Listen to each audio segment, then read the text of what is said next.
الحمدللہ رب العالمین والصلاة والسلام علی سید المرسلین اما بعد فاعوذ باللہ من الشیطان الرجیم بسم اللہ الرحمن الرحیم الصلاة والسلام علیک یا رسول اللہ الصلاة والسلام علیک یا حبیب اللہ الصلاة والسلام علیک یا نبی اللہ وعلی آلک وصحابک یا نور اللہ۔ مدنی چینل کے ناظرین، سلسلہ دیکھ رہے ہیں فضیلت والے ایام، اور آج انشاءاللہ عز وجل آج کے سلسلے میں ہمارا موضوع ہوگا تعمیر کعبہ اور فضائل کعبہ انشاءاللہ عز وجل۔ اس پہ گفتگو رہے گی ہماری، اور سلسلے میں مبلغین دعوت اسلامی کے مدنی پھول بھی ہوں گے۔ درود پاک کی فضیلت شامل کرتے ہیں۔ نبی رحمت شفیع امت صلی اللہ تعالی علیہ وسلم کا فرمان ذی شان ہے، برود قیامت میرے زیادہ نزدیک وہ شخص ہوگا جس نے دنیا میں مجھ پہ کثرت کے ساتھ درود پاک پڑھے ہوں گے۔ صلو علی الحبیب صلی اللہ تعالی علی محمد صلی اللہ تعالی علیہ وسلم۔ بڑھتے ہیں نعت شریف کی طرف، اور وقار بھائی موجود ہیں۔ جی وقار بھائی۔ صلی علی نبینا صلی علی نبینا صلی علی محمد پڑھیے صلی علی شفیعنا صلی علی شفیعنا صلی علی محمد۔ ہم بھی مدینے جائیں گے، آج نہیں تو کل سہی۔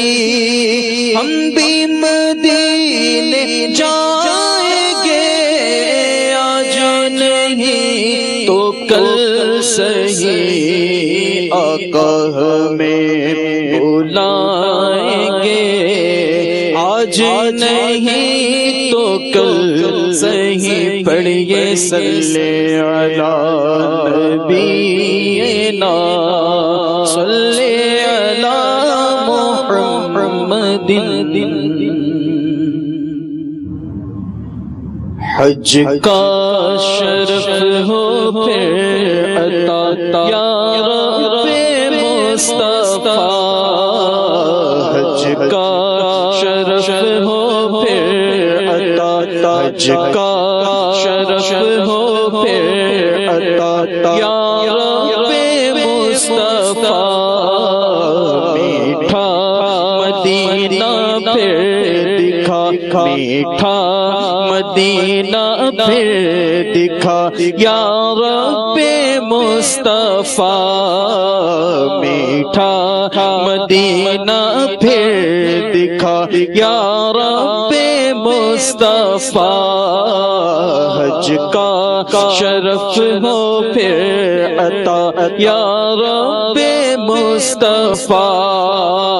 مل جائے اب رہائی فراق مدینہ سے، مل جائے اب رہائی فراق مدینہ سے، مل جائے اب رہائی فراق مدینہ سے۔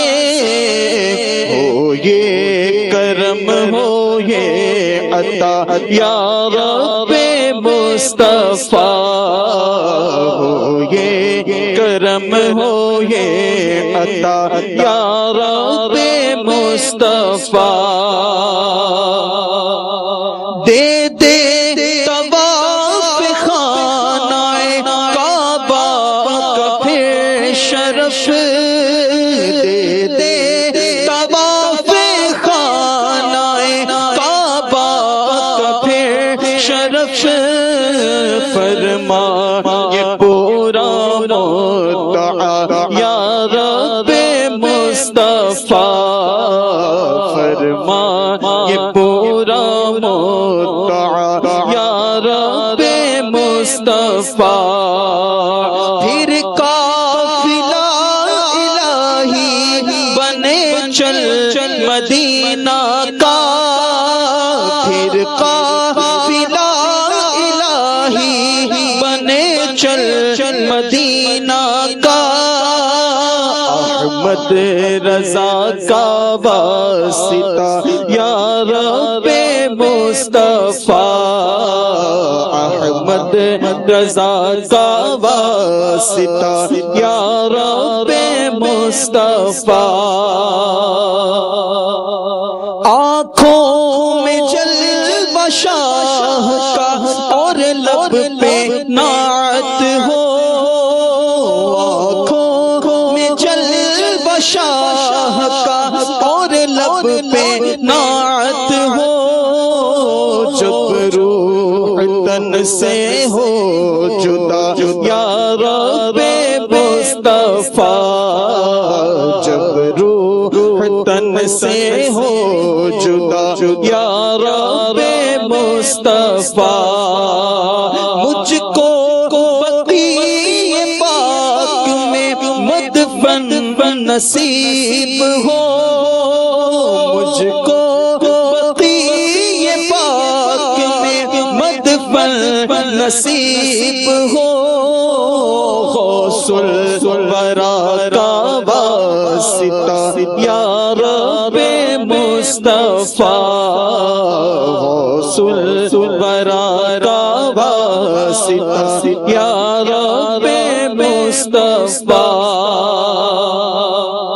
اے کاش زیر گنبد خضرا فیضیا، اے کاش زیر گنبد خضرا فیضیا، ایمان پر ہو خاتمہ یا رب مصطفیٰ، ایمان پر ہو خاتمہ یا رب مصطفیٰ، جس دم وہ آئے قبر میں میری زبان پر، جس دم وہ آئے قبر میں میری زبان پر، بس مرحبا کی ہو صدا یا رب مصطفیٰ، بس مرحبا کی ہو صدا یا رب مصطفیٰ، فردوس میں پڑوس دے اپنے حبیب کا، فردوس میں پڑوس دے اپنے حبیب کا، مولا علی کا واسطہ، مولا علی کا واسطہ یا رب مصطفیٰ، مولا علی کا واسطہ یا رب مصطفیٰ، تو بے حساب بخش دے عطار زار کو، تو بے حساب بخش دے، تو بے حساب بخش دے عطار زار کو، تو بے حساب بخش دے عطار زار کو، تجھ کو نبی کا واسطہ یا رب مصطفیٰ، تجھ کو نبی کا واسطہ یا رب مصطفیٰ، حج کا شرف ہو پھر عطا یا رب مصطفیٰ، میٹھا مدینہ پھر دکھا یا رب مصطفیٰ۔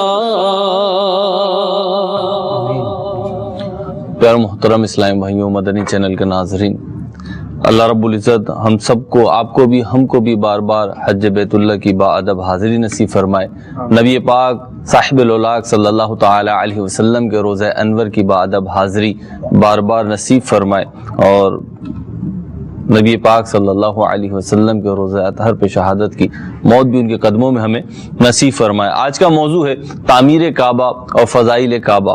کعبۃ اللہ شریف کے بڑے فضائل اور اس کی عظمتیں اور رفعتیں بیان کی گئی ہیں۔ خود قرآن کریم فرقان حمید میں کئی مقامات پہ کعبۃ اللہ شریف کا ذکر خیر آیا ہے۔ اسی طریقے سے احادیث طیبہ میں زبان مصطفیٰ صلی اللہ تعالی علیہ وسلم سے بھی کعبۃ اللہ شریف کے فضائل اور اس کی عظمتیں، اس کی رفعتیں، اس کی برکتیں بیان ہوئی ہیں۔ ایک حدیث میں فرمایا نبی کریم علیہ الصلوۃ والسلام نے کہ کعبۃ اللہ شریف کو دیکھنا عبادت ہے، اور کعبۃ اللہ شریف کی اور بھی اس کی بڑی برکتیں ہیں۔ مفتی احمد خان نعیمی رحمۃ اللہ تعالی علیہ نے تفسیر نعیمی میں لکھا کہ زمین پر سب سے پہلا اور سب سے افضل گھر، عمارت جو ہے وہ کعبۃ اللہ شریف ہے، اور اس کو اور بھی دیگر فضائل ہیں کہ کعبۃ اللہ شریف جو ہے حجازیوں کے روزگار کا ایک ذریعہ ہے، ان کو اس سے برکت نصیب ہوتی ہے۔ اسی طریقے سے یہ کئی انبیاء اکرام کا قبلہ رہا ہے، اور اسی طریقے سے یہ وہ عمارت ہے کہ جس کی شہرت تعمیر کے حوالے سے حضرت سیدنا ابراہیم خلیل اللہ علی نبینا علیہ الصلوۃ والسلام کی طرف کی گئی ہے، اور یہ وہ عمارت ہے جس کی حفاظت رب کریم نے خود فرمائی ہے کہ جب وہ ہاتھی والوں نے حملہ کیا تو رب کریم نے اپنے اس گھر کی خود سے حفاظت فرمائی۔ اور دیگر بھی فضائل و مناقب ہیں، اس کی تعمیر کے بھی سلسلے ہیں، کئی دفعہ اس کی تعمیر ہوئی ہے، کئی بار تعمیر ہوئی ہے، کس کس طریقے سے ہوئی ہے، کہاں کہاں ہوئی ہے، کب کب ہوئی ہے، کس کس نے کی ہے۔ انشاءاللہ عز و جل مبلغین کی طرف بڑھتے ہیں اور انہی سے یہ مدنی پھول لیتے ہیں۔ بلال بھائی، کعبۃ اللہ شریف کی تعمیر اولا جو ہے یہ کب ہوئی، کس نے کی، کیا معاملہ؟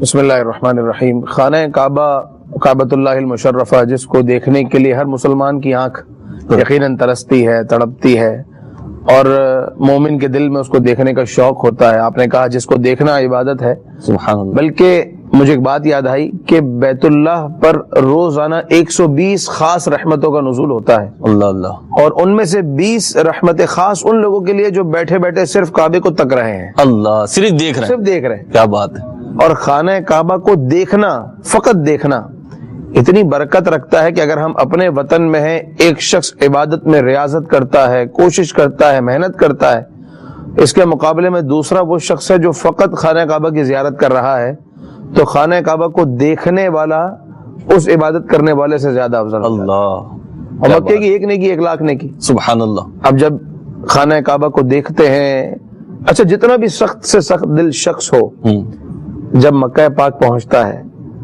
اور مسجد حرام میں داخل ہوتا ہے اور وہ سیڑھیاں اترتے ہوئے مطاف پہ پہنچتا ہے، تو دل کی دنیا ہی بدل جاتی ہے۔ ابھی بدل لی ہے، دل کی دنیا بدل جاتی ہے، وہ طوفان آنکھوں سے امنڈ آتا ہے۔ سخت سے سخت دل کے بھی لوگ جو ہے وہ وہاں جا کر آنسوؤں کے ذریعے اپنے گناہوں کی معافی کا سامان کرتے ہیں۔ اچھا، یہ بلال بھائی، یہ کیفیت جو ہے نا، مطلب جسے کہتے ہیں نا کہ وہ بنائے سے نہیں بنتی، بالکل، بلکہ خود بخود طاری ہو جاتی ہے، خود بخود اس کا اثر ایسا ہوتا ہے کہ گویا کہ دل کی صفائی ہو رہی ہوتی ہے آنکھوں کے آنسوؤں کے ذریعے سے۔ اس کی وجہ ہے نا، دیکھیے اللہ تبارک و تعالی جسم سے پاک ہے، سبحان اللہ، کہ ایسا تو نہیں ہے کہ اللہ تعالیٰ کا جسم ہو، لوگ جا کے اس کی عبادت کریں، یہ تو ہو نہیں سکتا۔ تو اللہ تعالیٰ جسم سے پاک ہے، اللہ تعالیٰ نے اپنی تجلیات کا مظہر خانہ کعبہ کو بنایا ہے کہ لوگ جو ہے وہ اس کے گرد طواف کرتے ہیں، اس کو قبلہ بناتے ہیں، نماز کے لیے اس کی طرف منہ کرتے ہیں۔ تو ایک عاشق کے دل میں یہ سوال بھی رہتا ہے کہ آخر کار اس کی تعمیر ہوئی کیسے؟ قرآن پاک میں تو ہے کہ ابراہیم و اسماعیل علیہ السلام نے کی۔ ہم نے تو جو ہمیں دین اور شریعت ملی ہے وہ نبی پاک علیہ الصلوۃ والسلام سے ملی ہے، بالکل۔ تو کیا آپ علیہ الصلوۃ والسلام نے اس کو بنایا ہے؟ کس نے بنایا؟ کس نے بنایا ہے؟ ابراہیم علیہ السلام نے بنایا ہے۔ تو قرآن پاک میں اسی طریقے سے ہے وَإِذْ يَرْفَعُ إِبْرَاهِيمُ الْقَوَاعِدَ مِنَ الْبَيْتِ وَإِسْمَاعِيل، ابراہیم اور اسماعیل علیہ الصلوۃ والسلام نے اس کے اصولوں کو بلند کیا ہے۔ یرفع ابراہیم القواعد، یرفع کا معنی بلند کرنا۔ اس سے پہلے کہیں نہ کہیں اس کی اصل تو پہلے موجود تھی، ٹھیک ہے، ابراہیم علیہ السلام نے انہی بنیادوں پر اس کو بنایا ہے، ٹھیک ہے۔ تو اب وہ پہلے بنیادیں کب تھی؟ سابقہ بنیاد جو تھی، ہاں، وہ آدم علیہ الصلوۃ والسلام، اور آدم علیہ الصلوۃ والسلام سے پہلے اس کی بنیاد آدم علیہ السلام سے بھی پہلے، جی، آدم علیہ الصلوۃ والسلام سے پہلے اس کی بنیاد رکھی گئی اور وہ فرشتوں نے رکھی، اور اس کی وجہ کچھ یوں بنی کہ اللہ تبارک و تعالی نے بیت المعمور بنایا۔ جی، یہ کیا ہے؟ رب کریم عز و جل کا جو عرش ہے اس کے نیچے ایک گھر ہے، ٹھیک، فرشتے اس کا طواف کرتے ہیں، وہ ہے بیت المعمور، آسمانوں پر، آسمانوں پر۔ اللہ، اور عرش کے نیچے، اسی بیت المعمور کی عین اسی سمت میں نیچے زمین پر حکم ہوا فرشتوں کو، زمین میں رہنے والے فرشتوں کو، کہ ویسا ہی گھر نیچے بناؤ جیسے بیت المعمور، جیسا بیت المعمور ہے، اور وہ آسمان کے فرشتے طواف کریں، یہاں زمین کے فرشتے طواف کریں، عین سیدھ میں بناؤ، عین اسی سیدھ میں۔ اللہ اللہ، تو جہاں بیت المعمور ہے اسی کی سیدھ میں زمین پر، اور یہ سینٹر آف دا ورلڈ ہے، دنیا کا بیچ ہے، سینٹر مرکز ہے، پوائنٹ ہے، مرکز ہے، کہ جہاں جو ہے وہ مکہ مکرمہ اور جہاں یعنی خانہ پھر کعبہ کی تعمیر یہ کیفیت ہوئی نا بلال بھائی، یعنی بیت المعمور جو ہے وہ آسمانوں کا قبلہ ہوا گویا کہ، جی، اور وہاں سے اس کی بالکل سیدھ میں، بالکل سیدھ میں کعبۃ اللہ شریف ہوا، یعنی ایک دوسرے کی سیدھ میں ہی۔ بالکل جی، اور یہ پوری فضا جو ہے یوں سمجھے برکت والی ہے، عظمت والی ہے۔ اور خانہ کعبہ کی پہلی تعمیر، آپ نے تعمیر اولا کا سوال کیا، تو وہ فرشتوں نے رکھی، اور جب آدم علیہ الصلوۃ والسلام نے، اور ایک روایت میں یہ کہ پہلے آدم علیہ السلام نے تعمیر کی تھی، وہ ہمارے غلام یاسین بھائی انشاءاللہ بیان کریں گے۔ یعنی یوں کہہ لیں کہ اگر فرشتوں کے اعتبار سے بات کریں تو پہلی تعمیر فرشتوں نے کی، انہوں نے کی، اور انہوں نے آدم علیہ السلام کو یہ کہا کہ آج آپ نے حج کیا ہے، ہم 2000 سال پہلے اس کا حج کر چکے ہیں، اللہ اللہ اللہ، 2000 سال سے ہم حج کر رہے ہیں کعبۃ اللہ شریف، کعبۃ اللہ کا۔ تو آج عاشقان رسول، قیامت ہوتا رہے گا، ہاں، عاشقان رسول دل میں یہ سوچیں کہ آدم علیہ الصلوۃ والسلام کی تشریف آوری سے پہلے سے بیت اللہ کا حج ہو رہا ہے، اللہ اللہ، اور فرشتے جو ہے وہ وہاں کی رونق میں اضافہ کر رہے ہیں۔ سبحان اللہ۔ اب یہ پہلی تعمیر گویا کہ اس کا ذکر ہوا، یعنی فرشتوں کے اعتبار سے لے لیں۔ اب اگر ہم خلقت میں آئے، انسانوں میں آئے، تو حضرت آدم علیہ السلام اس کے پہلے تعمیر کنندہ بنیں گے، تو حضرت آدم علیہ السلام نے کیسے تعمیر کیا، کب تعمیر کیا، کیا صورت بنی اس کی؟ الحمدللہ والصلاة والسلام علی رسول اللہ۔ آدم علیہ الصلوۃ والسلام کی جو تعمیر ہے اس سے پہلے، جیسا کہ ابھی ہم نے سنا کہ فرشتوں نے تعمیر کی، علامہ جلال الدین سیوطی شافعی رحمۃ اللہ تعالی علیہ نے 10 تعمیرات گنوائی ہیں اس کی، کہ اس کی 10 مرتبہ تعمیر ہوئی ہے۔ اس میں تفصیل ہے کہ فرشتوں نے تعمیر کیا، پھر اس کے بعد آدم علیہ السلام کی عمارت ہے یعنی تعمیر ہے، اس کے بعد ان کے فرزندوں کی تعمیر ہے، پھر قوم عمالقہ نے اس کو تعمیر کیا، قبیلہ بنی جرہم نے اس کو تعمیر کیا، ابراہیم علیہ السلام و اسماعیل علیہ السلام نے تعمیر کیا، قریش کے جو مورث اعلیٰ ہیں قصی بن کلاب، انہوں نے تعمیر کیا، پھر بعد میں جو قریش آئے، قریش کے خاندان سے تعلق رکھنے والے، انہوں نے بھی اس کی تعمیرات کی، اور جس میں نبی کریم صلی اللہ تعالی علیہ وآلہ وسلم نے بنفس نفیس خود بھی شرکت کی، اور اپنے دوش اقدس پر پتھر اٹھا اٹھا کر تشریف لاتے تھے۔ پھر عبداللہ بن زبیر رضی اللہ تعالی عنہ نے جو ہے وہ اس کی تعمیرات کی۔ تو یہ تقریباً جو ہے نا وہ 10 تعمیرات اس کی گنوائی جاتی ہیں، لیکن علامہ حلبی رحمۃ اللہ تعالی نے اپنی کتاب سیر حلبیہ میں جو ہے وہ تحریر کرتے ہیں کہ آدم علیہ الصلوۃ والسلام، فرشتے آدم علیہ السلام اور ان کے فرزندوں کی جو تعمیر ہے یہ صحیح روایات سے ثابت نہیں ہے، اس میں یعنی مضبوط ترین اقوال جو ہے وہ نہیں ملتے۔ ہاں، جو 3 تعمیرات ہیں ابراہیم علیہ الصلوۃ والسلام و اسماعیل علیہ الصلوۃ والسلام، یہ ایک تعمیر، دوسری جو ہے وہ قریش کی تعمیر، اور تیسری جو ہے وہ عبداللہ بن زبیر رضی اللہ تعالیٰ عنہ کی تعمیر۔ یہ جو تعمیر تھی وہ تعمیر جدید تھی، یعنی پورا خانہ کعبہ کو گرا دیا گیا اور نئے سرے سے جو ہے وہ اس کی تعمیر، یہ تھا ہی نہیں، اور دوبارہ رہنمائی کی گئی اللہ تعالیٰ کی طرف سے، جیسا کہ ابراہیم علیہ السلام کے حوالے سے۔ تو یہ شروع سے جو ہے وہ مطلب نیچے سے اوپر تک جو تعمیر کی گئی وہ 3 مرتبہ ہے، ابراہیم و اسماعیل علیہ السلام اور قریش والوں نے، اور تیسری جو ہے وہ سیدنا زبیر رضی اللہ۔ چلیں پھر اسی تعمیر کی طرف بڑھتے ہیں کہ حضرت ابراہیم نے اور حضرت اسماعیل علیہ السلام نے اس کی تعمیر کیسے کی۔ عتیق بھائی بتائیں کہ حضرت ابراہیم علیہ السلام، حضرت اسماعیل علیہ السلام نے جو اس کی تعمیر کی، اور مشہور تعمیر بھی یہی ہے، قرآن مجید میں بھی اس کا ذکر ہے، تو اس کا کیا سلسلہ ہوا؟ بسم اللہ الرحمن الرحیم، وَإِذْ بَوَّأْنَا لِإِبْرَاهِيمَ مَكَانَ الْبَيْتِ، ارشاد فرمایا اور یاد کرو جب ہم نے ابراہیم کو اس گھر کا صحیح مقام بتا دیا۔ حضرت آدم علیہ نبینا علیہ الصلوۃ والسلام کی تعمیر کے بعد حضرت نوح علیہ نبینا علیہ الصلوۃ والسلام کی قوم پر جو طوفان آیا تھا، اور اس وقت وہ جو عمارت تھی، تعمیر تھی، حضرت آدم صفی اللہ علیہ نبینا علیہ الصلوۃ والسلام نے جو فرمائی تھی، اللہ تبارک و تعالی نے اس تعمیر کو آسمان کی طرف اٹھا لیا تھا، بلند کر لیا تھا. اور اس کے بعد اللہ تبارک و تعالی نے حضرت ابراہیم خلیل اللہ علیہ نبینا علیہ الصلوۃ والسلام کو تعمیر کا حکم ارشاد فرمایا. اور اس کا طریقہ کیا تھا کہ وہ جگہ جہاں پہلی عمارت قائم تھی، ٹھیک ہے، ارشاد فرمایا گیا کہ اسی جگہ اللہ تبارک و تعالی نے ایک ہوا کو بھیجا کہ اس ہوا نے خاص اسی مقام پر کہ جہاں پہلے تعمیر تھی اس جگہ کو صاف کر دیا. اللہ اللہ. اور یہ نشاندہی تھی اس مقام کی کہ جہاں پہلے تعمیر تھی، اور یہ نشاندہی اللہ تبارک و تعالی کی طرف سے تھی حضرت ابراہیم خلیل اللہ علیہ نبینا علیہ الصلوۃ والسلام کی تھی. اور ایک روایت میں ہوا کا ہے اور ایک روایت میں بادل کا بھی ہے کہ بادل کا ایک ٹکڑا عین اسی کے اوپر کہ جس جگہ پہلے تعمیر موجود تھی پھر اٹھا لی. یعنی اس کی تعمیر جو ظاہر کی گئی، اس کی بنیاد جو ظاہر کی گئی، وہ بھی قدرت الہی کا شاہکار انداز تھا. تو پھر حضرت ابراہیم خلیل اللہ علیہ نبینا علیہ الصلوۃ والسلام نے وہی حکم پا کر اسی پر پرانی بنیاد پر وہ عمارت قائم فرمائی جس کا ذکر فرمایا وَإِذْ بَوَّأْنَا لِإِبْرَاهِيمَ مَكَانَ الْبَيْتِ. اور یاد کرو جب ہم نے ابراہیم کو اس گھر کا صحیح مقام بتا دیا. سبحان اللہ. تو بعض کتابوں میں تو یہ لکھا ہوا ہے کہ ابراہیم علیہ الصلوۃ والسلام اس جگہ پہنچے تو صحیح نشاندہی نہیں ہو پا رہی تھی، تو اللہ تعالیٰ کی بارگاہ میں عرض کیا تو اللہ تعالیٰ نے بادل بھیجا. بادل ایسا تھا جس کا سر بھی تھا، آنکھیں بھی تھی اور زبان بھی تھی. وہ عین اسی جگہ، اور چوڑائی اور جو وڈتھ وغیرہ ہے یا اونچائی ہے وہ پورا بادل اسی جتنا تھا، اسی جتنا اس نے آ کر جو ہے اسی جگہ پر کھڑا ہو گیا وہ بادل، اور وہ بولتا رہا. اور ابراہیم علیہ الصلوۃ والسلام یعنی وہ جو بادل تھا وہ گویا کہ کعبۃ اللہ شریف کا جو سائز تھا اس انداز کا تھا.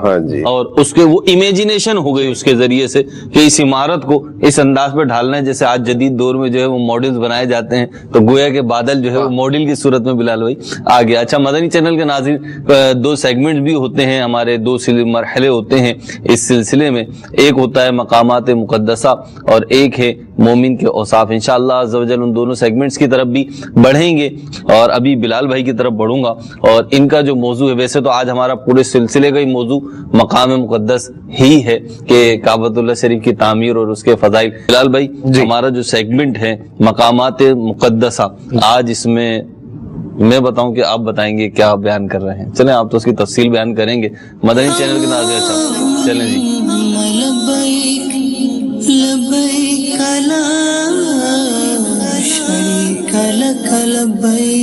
چلیں مدنی چینل کے ناظرین، آغوش مادر سے تشبیہ دی جاتی ہے اور حتیم آج بیان کریں گے. جی.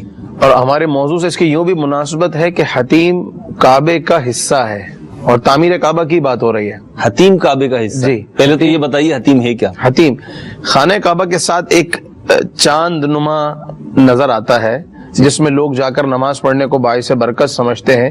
یہ حتیم ایک آغوش نما جو آپ نے بات یہ آیا، یہ جو آپ دیکھ رہے ہیں یہ حتیم ہے. یہ سبز رنگ سے جس کو ظاہر کیا جا رہا ہے اور ایرو بھی ہے، یہ خانہ کعبہ کا حصہ ہے. ٹھیک ہے. یعنی ابراہیم اور اسماعیل علیہ السلام کی جو خانہ کعبہ کی تعمیر ہے اس میں خانہ کعبہ آج کی شکل کا تھا، اور ساتھ پلس یہ حتیم والی جگہ بھی خانہ کعبہ میں شامل تھی. ایک طرف سے راؤنڈ تھا.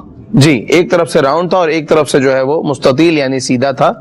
اور خانہ کعبہ یوں تھوڑا سا طویل ہو جاتا ہے. یہ خانہ کعبہ کا اندرونی حصہ ہے. ٹھیک. پھر یہ باہر کیسے آ گیا؟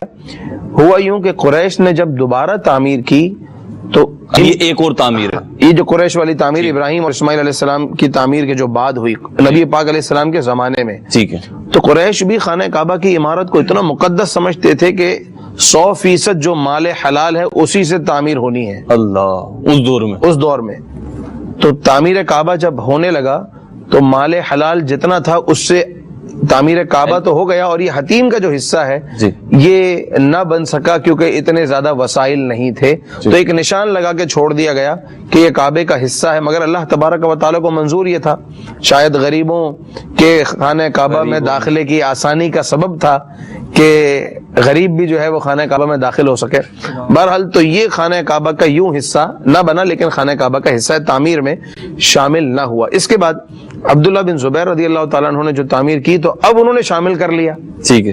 کہ نبی پاک علیہ الصلوۃ والسلام کی خواہش تھی کہ یہ خانہ کعبہ کے اندر ہونا چاہیے. ٹھیک ہے. لیکن وسائل کی کمی کے باعث چونکہ اندر نہیں تھا، آج وسائل ہیں تو چلو شامل کر لیتے ہیں. ٹھیک ہے. تو عبداللہ بن زبیر رضی اللہ تعالیٰ عنہ نے اس کی تعمیر اسی طرح کر لی جو ابراہیم اور اسماعیل علیہ السلام نے کی تھی. یعنی حتیم کو کعبے کے اندر شامل کر لیا. ٹھیک ہے. اس کے بعد حجاج بن یوسف کا جب دور آیا تو انہوں نے نبی پاک علیہ الصلوۃ والسلام کے دور میں جیسی تعمیر تھی قریش والی، یعنی حتیم خانہ کعبہ سے باہر ہو، وہ والی تعمیر، عمارت کے اعتبار سے، ہاں عمارت کے اعتبار سے، کہ اب خانہ کعبہ یوں ہے، اور چونکہ آپ علیہ الصلوۃ والسلام کے دور میں ایسا تھا لہٰذا ہمیں ویسا ہی رکھنا چاہیے۔ تو حجاج بن یوسف کے دور میں یہ حتیم جو ہے وہ عمارت ایک ونڈو میں اگر حتیم آتا رہے تو ذرا اچھا رہے گا۔ جی، عمارت کے اعتبار سے حجاج بن یوسف کے دور میں دوبارہ یہ خانہ کعبہ سے یوں ظاہری طور پر جو ہے یہ باہر آ گیا۔ اس کے بعد پھر جب ایک اور تعمیر ہوئی تو لوگوں نے چاہا کہ یہ پھر شامل ہو جائے، مگر سیدنا انس بن مالک رضی اللہ تعالیٰ عنہ نے منع کیا کہ اس طرح تو یہ ایک خلیفہ آئے گا وہ شامل کرے گا، ایک خلیفہ آئے گا وہ نکالے گا، پھر ایک خلیفہ شامل کرے گا، تو یہ مناسب نہیں ہے۔ لہٰذا جو نبی پاک علیہ الصلوۃ والسلام کے دور مبارک میں تھا اسی طریقے سے آج یہ باقی ہے، اور اس میں فائدہ یہ ہو گیا کہ جو شخص حتیم کے اندر نماز پڑھتا ہے وہ خانہ کعبہ کے اندر نماز پڑھتا ہے۔ اب اس میں حتیم میں ہے کیا؟ تو سیدنا حتیم کی اس دیوار کو حجر اسماعیل بھی کہا جاتا ہے، اسماعیل علیہ السلام کا پتھر، یہاں حضرت سیدنا اسماعیل علیہ الصلوۃ والسلام کا مزار بھی ہے اندر، اور یہاں سے لے کر زمزم تک، بیر زمزم تک کا جو حصہ ہے 70 انبیاء کرام علیہ الصلوۃ والسلام کے مزارات ہیں اللہ اس زمین میں اندر، حتیم کے اندر ایک یا دو، اور باقی جو ہے وہ پوری زمین میں پھیلے ہوئے ہیں مطاف کے اندر۔ تو اب اس کے اندر نماز پڑھنا، یہ خانہ کعبہ کے اندر نماز پڑھنا، اور فضیلت یہ ہے کہ جو شخص حتیم میں نماز پڑھتا ہے وہ نیکیاں لیتا ہے، گناہوں سے چھٹکارا پاتا ہے اور مغفرت یافتہ ہو کر نکلتا ہے۔ حتیم میں میرے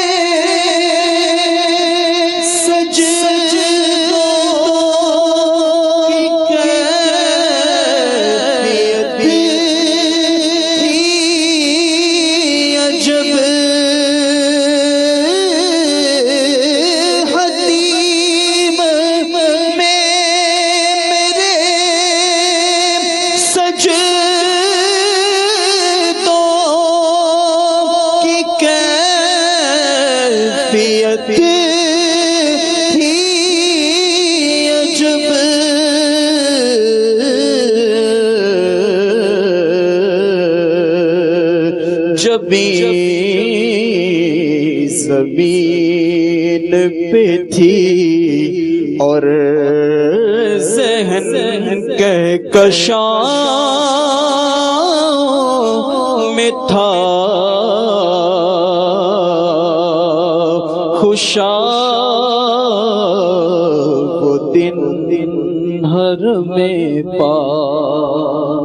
فضیلت تو ہے، خانہ کعبہ کے اندرونی حصہ بھی ہے، اور جہاں مزار کی نشاندہی نہ ہو تو وہاں نماز پڑھنا، چونکہ نماز پڑھنا تو ویسے اللہ تبارک و تعالیٰ کے لیے، مطاف میں 70 انبیاء کے مزارات ہیں، تو یہ تو نہیں کہا جائے گا کہ ہم یہاں نماز ہی نہیں پڑھ سکتے کیونکہ انبیاء مدفون ہیں، نشاندہی نہیں ہے۔ تو یوں اگر اس زاویے سے دیکھا جائے تو حتیم میں نماز پڑھنے کی برکت ہے، پڑھنی چاہیے، جو آپ نے جو ایک اپنی اپنی کیفیت ہے۔ لیکن امیر اہل سنت، مجھے لگتا ہے کہ میں نے کہیں مدنی مذاکرے میں کہیں سنا ہے کہ آپ نے اپنا عمل یہ بتایا کہ میں نہیں پڑھتا اس لیے کہ یہاں یقینی طور پر کچھ مزارات ہیں تو ہمارا کسی مزار پر پیر نہ پڑ جائے، تو اپنے اپنے ذوق کی بات ہے، چونکہ یقین نہیں ہے کہ جہاں ہمارا پیر لگا وہ جگہ کیا مزار نبی ہے یا نہیں، اور چونکہ یہ خانہ کعبہ کا اندرونی حصہ اور دیگر فضائل بھی ہیں، اور آپ علیہ الصلوۃ والسلام سے چونکہ ثابت بھی آپ علیہ السلام نے حتیم کے اندر نماز ادا فرمائی ہے، تو اس لیے اپنے اپنے ذوق کی بات ہے۔ بلال بھائی، یہاں پہ آپ کی بات سے دو باتیں عرض کروں گا۔ ایک تو یہ کہ جیسے آپ نے بتایا کہ جب قریش تعمیر کرنے لگے کعبۃ اللہ شریف کو تو اس زمانہ جاہلیت میں بھی انہوں نے یہ سوچا کہ نہیں، یہ جو ہے یہ کعبۃ اللہ اللہ کا گھر ہے، ادھر حلال کی کمائی لگنی چاہیے، تو انہوں نے حلال کی کمائی کو فوکس کیا۔ اب وہ بھلے کم جمع ہوئے، تھوڑی عمارت چھوٹی کر لی، لیکن اس میں جو ہے کسی ملاوٹ والا کوئی حرام مال اس کے اندر نہیں لگایا۔ تو اس سے معلوم ہوا کہ جب اللہ کے گھر کی، اللہ کی راہ کی بات آتی ہے تو حلال ہی کی طرف ذہن جاتا ہے۔ تو ہمیں کوشش بھی یہی کرنا چاہیے کہ جب اللہ کے گھر کے لیے اور اللہ کی راہ کے لیے دیں تو حلال ہی سے دیں، اور اولاً تو حلال ہی کمائیں، حلال ہی کھائیں، اور حلال ہی تقسیم کریں اور حلال ہی کھلائیں، حرام کی طرف ذہن ہی نہ جائے. ایک بات تو یہ. دوسری بات یہ میں رکھوں گا آپ کے سامنے کہ جیسے اب یہ کعبۃ اللہ شریف کی عمارت ہے جو اس وقت تقریباً مربع شکل میں ہے اور یہ ہاف جو یہ بے گولائی ہے یہ جو ہے باہر ہے، تو اب ہم دیکھیں کہ ہے تو کعبۃ اللہ شریف ہی کا حصہ اور ادھر دسترس بھی ہے غلام یاسین بھائی، لیکن اب یہ ہماری دسترس میں آ گیا نا تو ایسا محسوس ہوتا ہے کہ وہ کعبۃ اللہ شریف کی چوکور عمارت جس وقت موجود ہے اس کی جو ایک اہمیت ہے، ایک اہمیت سمجھ میں آتی ہے عام لوگوں کے، وہ اس کی نہیں سمجھ میں آتی. یعنی یہ دسترس میں تو نہیں ہے، وہی والدین والا حساب ہے کہ جب والدین موجود ہوتے ہیں تو ان کی قدر و قیمت کا احساس نہیں ہوتا اور جب رخصت ہو جاتے ہیں تو احساس ہوتا ہے. تو ایسا لگتا ہے کہ یہ دسترس میں آ گیا عام افراد کی کہ جیسے آپ نے کہا نا کہ اگر ذوق بنتا ہے تو وہاں جا کے نماز پڑھیں، بلکہ نبی کریم علیہ الصلوۃ والسلام نے پڑھی ہے. تو اب اس کی وہ اہمیت نہیں ہے، اس پہ ہمیں غور و فکر کرنا چاہیے کہ جو چیز دسترس میں ہو اس کی بھی اہمیت ہے. میں تو یہ سمجھتا ہوں کہ اب تک کا جو مشاہدہ ہے کہ حتیم میں نماز پڑھنے کا تو زبردست قسم کا رش ہوتا ہے، بلکہ جہاں ایذائے مسلم کا خطرہ ہو، خدشہ ہو، وہاں حتیم میں نماز نہیں پڑھنی چاہیے، کیونکہ عام طور پر جو ہے نا وہ خواتین اسلامی یہ بھی ہوتا ہے مخلوط حجر اسود کو دیکھ لیجئے یا مقام ابراہیم کو دیکھ لیجئے یا حتیم کو دیکھ لیجئے، یہاں اسلامی بہنوں کا رش زیادہ آپ کو ملے گا. تو اس میں بہتر اب اس میں یہ کہ اگر آپ سمجھتے ہیں کہ حتیم میں داخلے کی صورت میں اختلاط کی ایسی صورت بنے گی کہ جسم سے جسم ٹکرائے گا یا ایک خاتون کے برابر میں کھڑے ہو کر نماز پڑھنا پڑے گی، تو ایک مستحب کام کے لیے اس کی تو اجازت نہیں ملے گی، وہاں پھر بچنا ہی بہتر ہوگا. ٹھیک ہے، ہم اپنے سلسلے کو آگے لے کر چلتے ہیں انشاءاللہ عز و جل. اور کعبۃ اللہ شریف کے حوالے سے ایک چیز یہ ہے کہ کسی چیز کی عظمت، اس کی رفعت اور اس کی برکتیں ظاہر کرنے کے لیے کہا جاتا ہے کہ جس چیز کے نام زیادہ ہوں، جس شخص کے، جس عمارت کے، جس شہر کے نام زیادہ ہوں تو یہ نام زیادہ ہونا دلیل ہوتی ہے اس بات کی کہ اس کی عظمت اور اس کی جو رفعت ہے وہ بھی زیادہ ہے. اور کعبۃ اللہ شریف کی تو کیا بات ہے کہ اس کعبۃ اللہ شریف کے شہر کو، مکہ پاک کو رب کریم نے قرآن کریم میں شہر امن فرمایا، امن والا شہر فرمایا، تو اس کی تو کیا بات ہے. غلام یاسین بھائی، کعبۃ اللہ شریف کے اسما کہ صرف کعبۃ اللہ شریف تو نہیں کہتے نا، اور بھی کہتے ہیں، اب کعبہ بھی کہتے ہیں، قبلہ بھی کہتے ہیں، بیت اللہ بھی کہتے ہیں، کیا کہیں گے؟ جی کعبۃ اللہ شریف کے مختلف اسما ذکر کیے گئے ہیں اور قرآن پاک میں اس کے 5 نام ذکر کیے گئے ہیں. ایک تو الکعبہ کے نام سے، ایک البیت کے نام سے، اور ایک البیت العتیق ہے. پھر المسجد الحرام کو بھی جو ہے کعبہ کہا گیا، اور البیت المحرم. اور اس کے علاوہ چند اسما ایسے ہیں جن اسما میں اختلاف بھی ہے، جیسا کہ بکہ، اگرچہ مکہ کو بھی کہا جاتا ہے لیکن ایک قول کے مطابق یہ کعبۃ اللہ شریف کو بھی بکہ کہا جاتا ہے. بنیہ بھی کہا جاتا ہے کہ ابراہیم علیہ السلام نے اس کی بنیاد رکھی، اور قادس بھی اس کو کہا جاتا ہے، نادر بھی کہا جاتا ہے، القریۃ القدیمہ بھی کہا جاتا ہے، یہ جیسا کہ تاریخ ارزقی میں ہے. اس کے علاوہ اسے ام القری بھی کہا جاتا ہے. سبحان اللہ عز و جل، اتنے پیارے پیارے نام ہیں، اور جیسے کہ عرض کیا کہ زیادہ نام ہونا، زیادہ بابرکت ہونا یا زیادہ عظمت والا ہونے کے لیے اس کو دلیل بنایا جاتا ہے. اور کعبۃ اللہ شریف وہ محل ہے، وہ گھر ہے، وہ عمارت ہے کہ جس کو دیکھنا تو عبادت ہے، اور اس پہ جب پہلی نظر پڑے تو دعاؤں کے لیے مستجاب ہے، دعا کی قبولیت کی بشارت ہے. عتیق بھائی، کعبۃ اللہ شریف کے طواف کے حوالے سے اور اس کے کعبۃ اللہ شریف کے فضائل کے حوالے سے آپ کے ارشاد؟ جی، میں اختصار کے ساتھ 3 حدیث مبارکہ پیش کروں گا بالخصوص طواف کے حوالے سے. حضرت عبداللہ بن عباس رضی اللہ تعالیٰ عنہ کی ایک روایت ہے، فرماتے ہیں کہ نبی اکرم صلی اللہ تعالی علیہ وسلم نے ارشاد فرمایا، ان للہ فی کل یوم ولیلۃ، کہ بے شک اللہ تبارک و تعالی ہر دن اور ہر رات میں 20 و 100 رحمت تنزل علی ھذا البیت، کہ کعبہ معظمہ پر 120 رحمتیں نازل فرماتا ہے. سبحان اللہ، یہ ہر دن اور رات میں 120 رحمتیں خاص طور پر اللہ تبارک و تعالی کعبہ معظمہ پر نازل فرماتا ہے. اور اس میں ارشاد فرمائے کہ 60 للطائفین، جو 60 ہیں وہ خاص طور پر طواف والوں کی عطا کی جاتی ہیں. اللہ. اور ارشاد فرمائے کہ 40 للمصلین، اور جو 40 رحمتیں ہیں وہ خاص طور پر وہاں جو نماز پڑھ رہے ہیں وہاں موجود ہیں، خاص طور پر اللہ ان کو رحمت نصیب عطا فرماتا ہے. اور ایک کا تو ذکر بلال بھائی نے بھی کیا کہ 20 للناظرین، کہ 20 رحمتیں ان کو عطا کی جاتی ہیں کہ جو کعبہ مشرفہ کو دیکھ رہے ہوتے ہیں، یعنی تلاوت نہیں کر رہے، نماز نہیں پڑھ رہے، طواف نہیں کر رہے، اللہ تعالیٰ ان کو بھی رحمتیں عطا فرما رہا ہے۔ ظاہری اعتبار سے کسی قسم کی عبادت نہیں ہے، ظاہری اعتبار سے دیکھیں تو عبادت کی کوئی صورت نہیں، مطلب دیدار کر رہے ہیں کعبہ معظمہ کا، کو ان کو بھی فرمائے کہ 20 للناظرین، 20 رحمتیں دیکھنے والوں کو عطا کی جاتی ہیں۔ سبحان اللہ۔ ایک اور حدیث پاک ہے، حضرت سیدنا عبداللہ بن عباس رضی اللہ تعالیٰ عنہ حدیث کے راوی ہیں، ارشاد فرماتے ہیں نبی اکرم صلی اللہ علیہ وسلم نے ارشاد فرمایا کہ بیت اللہ کے گرد طواف کرنا نماز ہی ہے، جی، لیکن تم اس میں کلام کر سکتے ہو، جب کلام کرنے کی اجازت ہے، نماز تو پڑھتے اس میں کلام کرنے کی اجازت نہیں ہے، لیکن کیا کلام کرنا ضروری ہے؟ فرمایا لیکن تم اس میں کلام کر سکتے ہو، لہٰذا جو طواف کے دوران گفتگو کرنا چاہے تو وہ اچھی بات کہے۔ ترمذی شریف کی حدیث پاک ہے کہ اگر گفتگو کرنا چاہو تو کیسی گفتگو کرو؟ اچھی گفتگو کرو۔ آپ کا بھی مشاہدہ ہوگا جی کہ بس اوقات طواف کے دوران جو انداز ہوتے ہیں طواف کرنے والوں کے لیے، اللہ والوں کے تو یہ انداز تھے کہ ہم نے کتابوں میں پڑھا کہ وہ یہ تصور کرتے تھے کہ یہ وہ جگہ ہیں کہ جہاں انبیاء کرام علیہ الصلوۃ والسلام کے قدم لگے ہیں، انہوں نے طواف کیا ہے، اور وہ اس تصور کے ساتھ طواف کیا کرتے تھے، ان کی آنکھوں سے آنسو جاری تھے۔ لیکن آج بھی بعض لوگ طواف کرتے ہوئے ابے تبے ہو، تو تکار ہو، فضول کلام ہو، فیس بک پہ لائیو چلے جاتے ہیں۔ بعض اوقات تو ماحول ایسا ہوتا ہے کہ یعنی وہ دیکھنے والوں نے دیکھا اور بتانے والوں نے بتایا کہ گویا کہ یوں بھاگ رہے ہوتے ہیں کہ کوئی کھیل کھیل رہے ہیں، معاذ اللہ، بعض ایسے بھی نادان سیلفیاں بنانے کا ساتھ ساتھ وہ ویڈیو کالز بھی چل رہی ہوتی ہیں اور دنیا کی باتیں بھی ہو رہی ہوتی ہیں، تو ان چیزوں کی اجازت نہیں ہے۔ دنیا کی بات تو مسجد میں نہیں کر سکتے، جی۔ تو طواف تو پھر کالصلاۃ ہے، نماز کی طرح ہے۔ تو ایسا نہیں ہے کہ جو دل میں آئے بات کریں، یہ کہ اگر کسی نے شرعی مسئلہ پوچھا عالم دین ہے تو جواب دے دے، کسی نے کوئی کام کی بات پوچھی تو جواب دے دیا، ورنہ ذکر و اذکار میں مشغول رہے۔ بات کرو تو اچھی بات کرو۔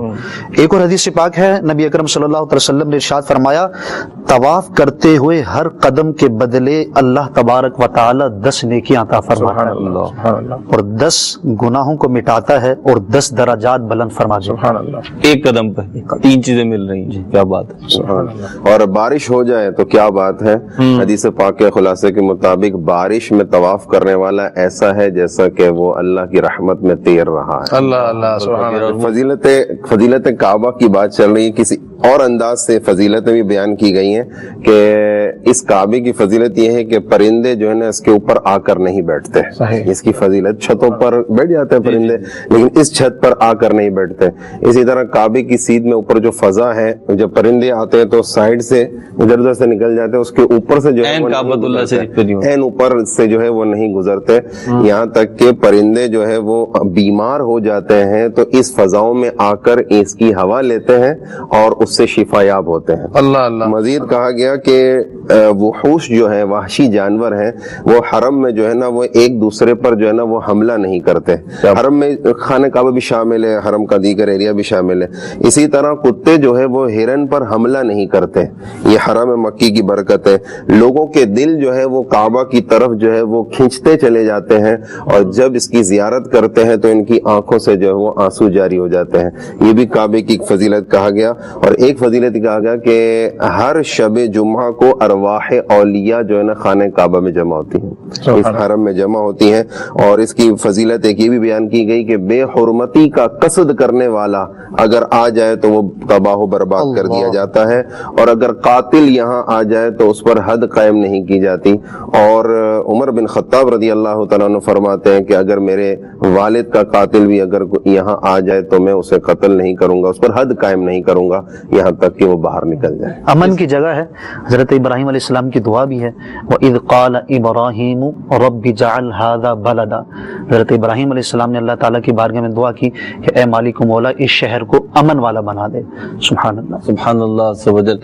کالز کی طرف بڑھتے ہیں، آپ کی بتایا جا رہا ہے کالز ہیں جی۔ ماشاء اللہ فضیلت والے ایام دیکھنے کی سعادت حاصل ہو رہی ہے، تو تعمیر کعبہ، فضیلت کعبہ کے حوالے سے موضوع ہے لفظی حرمت، یعنی حرمت کے کیا معنی ہوں گے، اس پر مدنی پھول ارشاد فرما دیجئے۔ کعبے کے در کے سامنے مانگی ہے یہ دعا فقط، ہاتھوں میں ہمیشہ رہے دامن مصطفیٰ فقط صلی اللہ علیہ وسلم۔ اللہ عز و جل ہمیں ایمان کی دولت عطا فرمائے، با ادب رکھے۔ آمین. غلام یاسین بھائی، حرمت کے معنی کیا ہے؟ حرمت کا مطلب ہے عزت والا، عزت جس کا اکرام کیا جائے، عزت کی جائے. حرام کے جو ہے مختلف معنی ہیں، جیسا کہ ابھی بتایا گیا المسجد الحرام، جی. عزت والی، جس کو ہم کہتے ہیں حرمت والی. حرمت کا معنی پوچھا ہے نا، جی. تو عزت و اکرام والی مسجد. اور اسی طرح المحرم الحرام کہا جاتا ہے، یعنی حرمت والا، عزت والا محرم الحرام. سبحان اللہ. مدنی چینل کے ناظرین، اس سلسلے کے اگلے سیگمنٹ کی طرف بڑھتے ہیں اور پھر انشاءاللہ عز و جل کلام بھی سننا ہے کچھ انشاءاللہ عز و جل. اگلا سیگمنٹ ہے ہمارا مومن کے اوصاف. لبیک اللہم لبیک لبیک لا شریک لک لبیک. جی، مومن کے اوصاف میں سے آج ہم نے بات کرنی ہے امانت داری کے حوالے سے. اللہ تعالیٰ قرآن پاک میں ارشاد فرماتا ہے لقد کان لکم فی رسول اللہ اسوۃ حسنہ، یقیناً آپ علیہ الصلوۃ والسلام کی زندگی میں تمہارے لیے بہترین نمونہ ہے. ہم نے امانت داری کے حوالے سے سیکھنا ہے تو اپنے پیارے آقا علیہ الصلوۃ والسلام کی سیرت طیبہ سے سیکھنا چاہیے کہ مبعوث ہونے سے پہلے ہی جو غیر مسلمین تھے، کفار تھے، وہ جو ہے آپ علیہ الصلوۃ والسلام کو امین کے لقب سے یاد کیا کرتے تھے. اور یہ لوگ اپنی امانتیں نبی کریم صلی اللہ تعالی علیہ وآلہ وسلم کے پاس رکھا کرتے تھے. ان کو یقین تھا کہ اگر ان کے پاس امانتیں رکھی جائیں گی تو کبھی ضائع نہیں ہوں گی. یہاں تک کہ جب کفار مکہ نے آپ علیہ الصلوۃ والسلام کو بہت تنگ کیا اور اللہ تعالیٰ کی طرف سے حکم آ گیا کہ ہجرت کے لیے تیار ہو جاؤ، یہاں سے ہجرت کر جاؤ مدینے کی جانب، تو اس وقت بھی نبی کریم صلی اللہ تعالی علیہ وآلہ وسلم نے جتنی امانتیں موجود تھیں حضرت علی رضی اللہ تعالی عنہ کے سپرد کی کہ میں جب چلا جاؤں تو کسی کو یہ گمان نہ ہو کہ امانتیں میں ساتھ لے گیا. نبی کریم صلی اللہ تعالی علیہ وآلہ وسلم کے حکم پر علی رضی اللہ تعالی عنہ آپ علیہ الصلوۃ والسلام کے بستر مبارک پر آرام فرما ہو گئے. اور بعد میں جب نبی کریم صلی اللہ علیہ وآلہ وسلم چلے گئے تو کفار آئے، جن کی امانتیں تھیں ان تک سپرد کر دی گئیں. یاد رکھیے کہ امانت جو ہے نا وہ عموماً اس کی تعریف یوں کی جائے گی کہ سامان یا مال کسی کے پاس رکھا جائے تو وہ اپنی استطاعت کے مطابق جیسا عرف ہے اس کے مطابق اس کی حفاظت کرے. یہ عموماً جو ہے امانت ہوتی ہے مال اور سامان کے حوالے سے ہوتی ہے. امانت کا چیپٹر تو بہت وسیع ہے، اس کے امانت کی اور بھی معنی نکلتے ہیں. مثلا ایک بادشاہ ہے، وہ ایک جگہ شہر کا امیر یا حاکم مقرر کرتا ہے، اگر اس کے پاس اس سے اعلیٰ یعنی زہد و تقوی میں علم میں اعلیٰ ہے وہ اس کو حاکم مقرر نہیں کرتا تو وہ بھی امانت میں خیانت کرتا ہے. اسی طرح انسان جو ہے وہ اپنے شعبے کے لحاظ سے بھی امین ہوتا ہے. جو اس کی ذمہ داری ہوتی ہے وہ اپنی ذمہ داری اگر پوری کرے گا تو گویا کہ وہ امانت داری پر قائم ہے. اور اگر وہ پوری ذمہ داری نہیں پوری کر رہا، آنکھ آڑے کان جو ہے وہ لے رہا ہے، تو اس سے جو ہے وہ گویا کہ اس کو کہا جائے گا کہ یہ امانت داری نہیں کر رہا بلکہ خیانت کر رہا ہے. اور امانت میں خیانت کرنا یہ مومن کے اوصاف میں سے نہیں ہے بلکہ یہ بری خصلتوں میں سے ہے. جب بھی امانت ہمارے پاس رکھی جائے، اگر ہم استطاعت رکھتے ہیں اس کی حفاظت کرنے کی، تو ہمیں جو ہے وہ اپنے پاس رکھنا چاہیے کہ یہ مستحب عمل ہے کہ امانت رکھے اور اجر و ثواب کمائے. اسی طرح امانت کو جو ہے وہ اپنے پاس جب رکھیں گے تو اس کی حفاظت بھی حتی المقدور کریں گے. اللہ تعالی ہمیں امانت کو صحیح طرح اس کی حفاظت کرنے کی توفیق نصیب فرمائے اور خیانت کرنے سے ہمیں محفوظ فرمائے. وَتَعَاوَنُوا عَلَى الْبِرِّ وَالتَّقْوَى، اور ایک دوسرے کا نیکی اور تقوی کے کاموں میں تعاون کرو. اللہ تعالیٰ اپنے بندے کی مدد میں رہتا ہے جب تک بندہ اپنے بھائی کی مدد میں رہتا ہے. اللہ کیا بات ہے. اللہ تعالیٰ ہمیں امانت داری کی توفیق عطا فرمائے. اور میرے مدنی چینل کے ناظرین، ایک بات یہ ہوتی ہے کہ جس وقت اس قسم کی باتیں بیان کی جا رہی ہوتی ہیں یا سن رہے ہوتے ہیں تو بلال بھائی بڑی اچھی لگتی ہیں، بڑی معقول باتیں لگ رہی ہوتی ہیں تو معقول ہی اچھی باتیں ہی ہیں، لیکن مطلب جو ان چیزوں میں مبتلا ہوتا ہے یعنی چھوڑا بیٹھا ہوتا ہے اس کو بھی اچھی لگ رہی ہوتی ہے، معقول باتیں لگ رہی ہوتی ہیں. لیکن جب وہ موقع آتا ہے نا کہ جہاں پہ اس کا عملی ثبوت دینا ہے تو وہاں پہ جو ہے نا قدم ڈگمگا جاتے ہیں اور روح لرز جاتی ہے اور انسان جو ہے نا اس میں مبتلا ہو جاتا ہے. اصل جو میں سمجھتا ہوں اصل امتحان یہ ہے کہ جب وہ معاملہ سامنے آئے تو اللہ کی توفیق مانگے بندہ اور اس سے بچنے کی سعی کرے اور بچ جائے تو شکر بجا لائے. اصل چیز تو یہ ہے. ایک کال ہے ہمارے پاس, وہ لیتے ہیں, اور پھر ایک واقعہ میرے پاس بھی ہے, کچھ بلال بھائی بھی کچھ کہنا چاہ رہے ہیں, انشاءاللہ چلتے ہیں. جی السلام علیکم ورحمۃ اللہ وبرکاتہ. وعلیکم السلام ورحمۃ اللہ وبرکاتہ. محمد عمران اتاری سگی اتار عرض کر رہا ہوں. ماشاء اللہ عز و جل تعمیر کعبہ کے تعلق سے موضوع ہے اور بڑی پیاری معلومات ہمارے مبلغ دعوت اسلامی نے دی, مجھے آج تک نہیں پتا تھا. اللہ تعالیٰ آپ لوگوں کو سلامت رکھے. میرا مبلغ دعوت اسلامی سے یہ سوال ہے کہ کعبہ معظمہ دنیا کے بالکل 20 سینٹر میں, اس پر کچھ خلاصہ فرمائیں. جزاکم اللہ خیرہ. ٹھیک ہے جی عمران بھائی, اللہ آپ کو جزائے خیر دے اور آپ کی اپریسیشن اپنی اس کا بھی بہت شکریہ ادا کرتا ہوں. جی یہ سینٹر ہے. دیکھیں کتابوں میں اسی طریقے سے لکھا ہے کہ آپ اگر یوں دیکھا جائے کہ کچھ علاقے, کچھ کنٹریز وہ ہیں جو اوپر کی طرف ہیں اور کچھ نیچے ہیں. ٹھیک ہے. اور سورج جو ہے وہ درمیان میں, اگر ہم بات کریں ورلڈ کی, تو ہمارا دین, ہماری شریعت یہ کہتی ہے کہ سورج جو ہے وہ دنیا کے گھر چکر لگاتا ہے. ٹھیک ہے. جو ممالک اوپر ہیں اور جو ممالک نیچے ہیں ان میں عمومی تو سردی جو ہے وہ زیادہ رہتی ہے. ٹھیک ہے. اور جو وسطی ممالک ہیں جو درمیان میں آتے ہیں, جیسے خلیجی ممالک ہیں, پاکستان بھی تھوڑا انہی میں آتا ہے, قریب قریب میں ہے, یہاں گرمی زیادہ رہتی ہے کیونکہ سورج انہی کے گرد ہوتا ہے. ٹھیک ہے. جبکہ اوپر چلے جائیں یورپ کے وہ ایریاز, سوئٹزرلینڈ وغیرہ, سویڈن, وہاں سردی رہتی ہے. اچھا, جب سورج اوپر چکر لگا رہا ہوتا ہے تو نیچے کے ممالک میں سردی رہتی ہے. اور کچھ ایریاز تو ایسے ہیں کہ جہاں 6 مہینے رات اور 6 مہینے دن کا سلسلہ ہوتا ہے. ٹھیک ہے. سورج اوپر جا کے چکر لگائے گا تو اوپر والے ممالک میں 6 مہینے دن ہوگا, نیچے والے ممالک میں 6 مہینے رات ہوگی. تو یہ جو بیچ کا جو دائرہ ہے خانہ کعبہ, اس بیچ والے دائرے میں واقع ہے, اس لیے یہاں کا موسم جو ہے وہ کبھی بھی آپ دیکھیں گے کہ آپ کو سرد نہیں ملے گا مکہ مکرمہ کا خاص طور پر. بلکہ جو لوگ بائی روڈ ٹریول کرتے ہیں تو مشاہدہ تجربہ ہے کہ طائف میں جب ہم احرام باندھتے ہیں تو وہاں سردی ہوتی ہے, کیونکہ احرام میں تو 2 چادریں ہیں, تیسری تو کوئی چیز آپ نہیں پہن سکتے, تو سردی لگ رہی ہوتی ہے طائف میں, خصوصاً مغرب اور عشاء کے بعد اگر آپ یا آدھی رات کو احرام باندھیں, کیونکہ طائف جو ہے وہ مکہ پاک سے بلندی پر ہے. لیکن 40-50 منٹ کی ڈرائیو کر کے جب نیچے پہنچتے ہیں تو مکے میں موسم بالکل معتدل ہوتا ہے. ٹھیک ہے. تو وہ یہ بھی ہے کہ یہ چونکہ مکہ پاک دنیا کے سینٹر میں, اس لیے یہاں کے موسم کے حوالے سے اور احرام کی کنڈیشن کے حوالے سے یہ بہت موضوع ترین جگہ ہے. اور معروف باتیں کتب میں لکھی ہوئی ہے. جی. کئی کتب میں اسی طریقے سے لکھا ہوا ہے, اور اس پہ جو تحقیقات ہوئی ہیں, کئی تحقیقات کا حاصل بھی یہی ہے کہ کعبۃ اللہ شریف جو ہے وہ دنیا کا سینٹر ہے. میرے پاس ایک حکایت ہے, اور بات تو ہمارے غلام یاسین بھائی نے وہ حدیث پاک بھی بیان کی تو اس طرح توجہ منتقل ہوئی. ملفوظات اعلیٰ حضرت رحمۃ اللہ تعالی علیہ میں ہے یہ واقعہ کہ اعلیٰ حضرت رحمۃ اللہ تعالی علیہ جب حرمین شریفین حاضری ہوئی اور آپ جو ہے ایک موقع پہ حرم شریف میں داخل ہوئے تو بارش ہو رہی تھی. جب بارش ہو رہی تھی تو آپ فرماتے ہیں کہ جیسی بارش آئی مجھے یہ حدیث یاد آئی کہ جو برسات برستے میں طواف کرے, یعنی بارش ہو رہی ہو اس وقت طواف کرے, وہ رحمت الہی میں تیرتا ہے. تو اعلیٰ حضرت فرماتے ہیں میں نے فوراً اس کو حجر اسود کو بوسہ دیا اور طواف کے 7 پھیرے پورے کیے.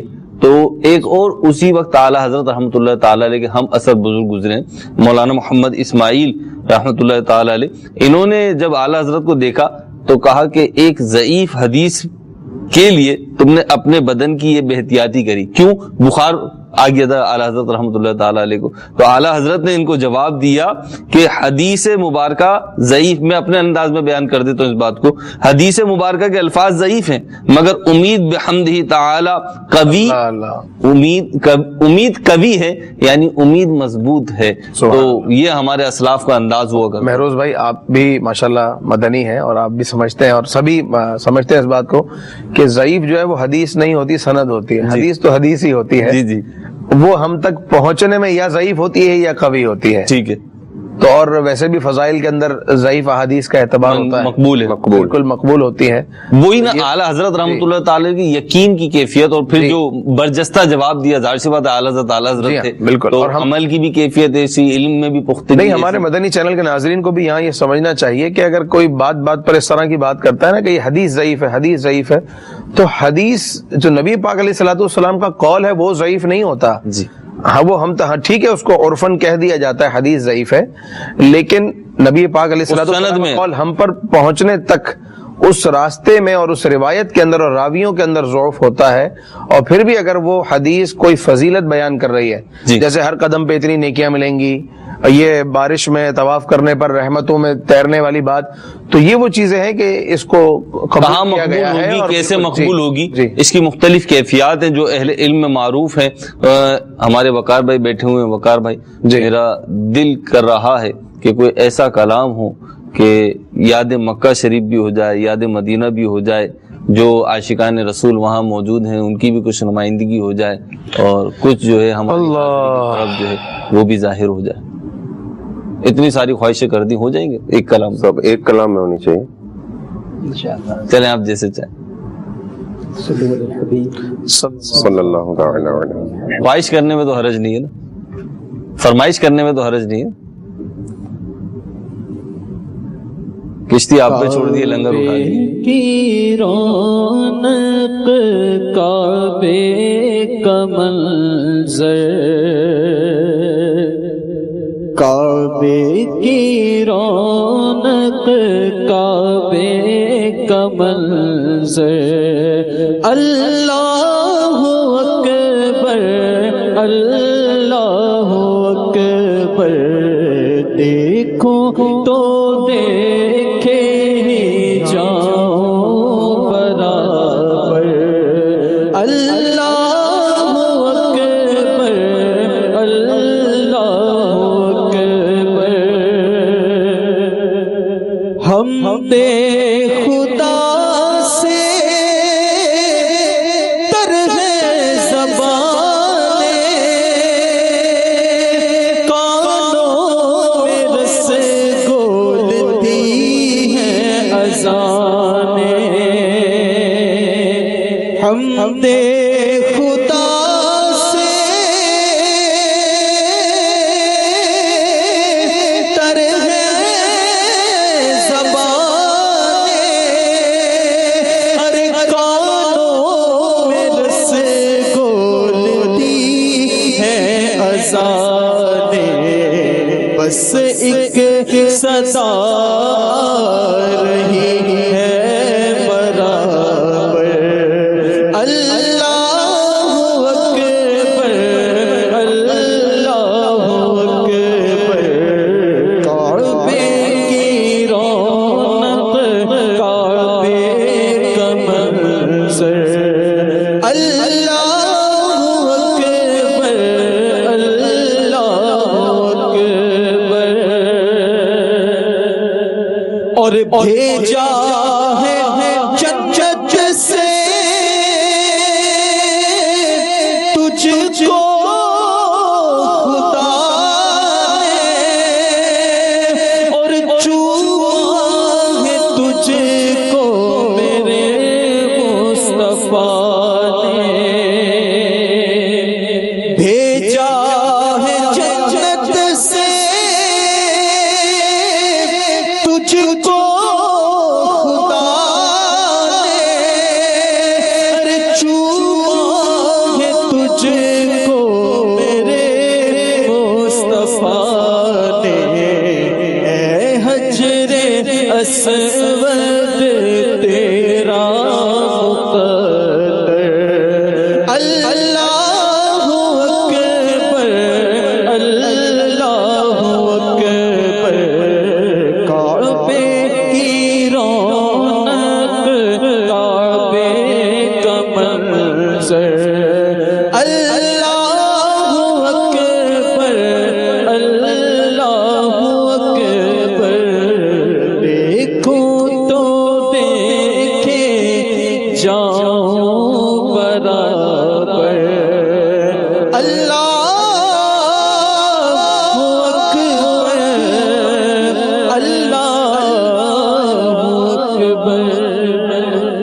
سبحان اللہ عز و جل۔ مدنی چینل کے ناظرین، سلسلے کو اختتام کی طرف لے کر بڑھیں گے، اور آج کے سلسلے میں جو ہماری گفتگو رہی اس کا حاصل اور خلاصہ یہ ہے کہ کعبۃ اللہ شریف کی تعمیرات کئی بار ہوئی ہے، کئی مختلف زاویوں سے ہوئی ہے۔ سب سے پہلے فرشتوں نے کی ہے، اس کی بنیاد گویا کہ انہوں نے رکھی ہے، اور پھر حضرت آدم علیہ السلام نے کی ہے۔ پھر غلام یاسین بھائی نے ہمارے 10 تعمیرات کا ذکر فرمایا ہے۔ سب سے مشہور و معروف تعمیر جو ہے حضرت ابراہیم اور حضرت اسماعیل علیہ السلام کی ہے۔ اور پھر یہ بھی ہمیں پتہ چلا آج کہ کئی ناظرین کو ہمارے پتہ چلا ہوگا، ایک تعداد ہوگی جس کو آج پتہ چلا ہوگا کہ کعبۃ اللہ شریف کے ساتھ جو حتیم ہے، جو چاند کی صورت میں ایک حصہ ہے، وہ بھی کعبۃ اللہ شریف ہی کا حصہ ہے، اسی عمارت کا حصہ ہے، اور وہ بھی گویا کہ عین کعبہ ہی ہے۔